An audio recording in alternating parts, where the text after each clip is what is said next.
Bonjour encore une autre fois avec vous, Jamel Boukar, coach en développement personnel professionnel. Comme suite de continuité des vidéos qu'on a vues au précédent sur la thématique du coaching.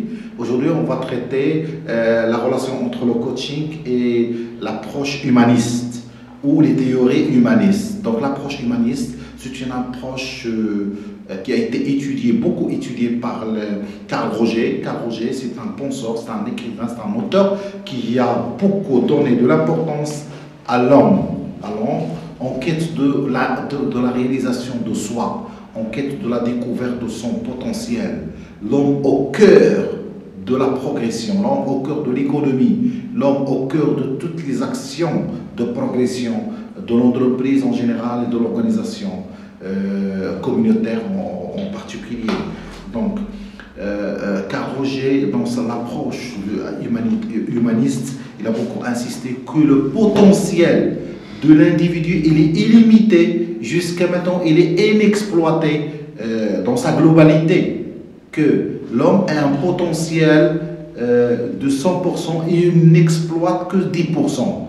Alors, Carl Rogers a attiré beaucoup l'attention au fait que les individus cachent beaucoup de potentialités qu'il faut découvrir pour aller plus, pour se développer personnellement. Et c'est là, parmi les causes de l'émergence, de l'avènement du développement personnel.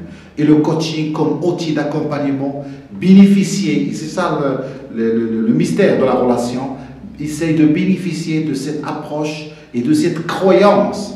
Pour le coaching ou le coach, il a une croyance ferme avec Carl Rogers et avec l'école humaniste que le coaché, l'individu, a un potentiel très important qu'il faut révéler, mais il a besoin d'être accompagné pour qu'il puisse avoir ce potentiel qui est malheureusement inexploité. C'est ça l'approche ou la relation entre deux. Et le coach essaie de s'inspirer de cette approche, de cette croyance que l'homme est le centre du monde, que l'homme peut donner à l'économie, que l'homme peut donner pour faire relancer le politique, que l'homme peut créer la structure, que l'homme peut développer les entreprises, que l'homme il est le cœur de toute action. Et c'est une approche très importante sur laquelle beaucoup, les meilleurs coachs, les excellents coachs insistent, travaillent et la rendent comme une croyance ferme pour qu'ils puissent faire progresser leur coaching. Donc je ne m'étale pas, je vous remercie de votre attention et je vous donne rendez-vous à la prochaine vidéo, Inch'Allah. Merci.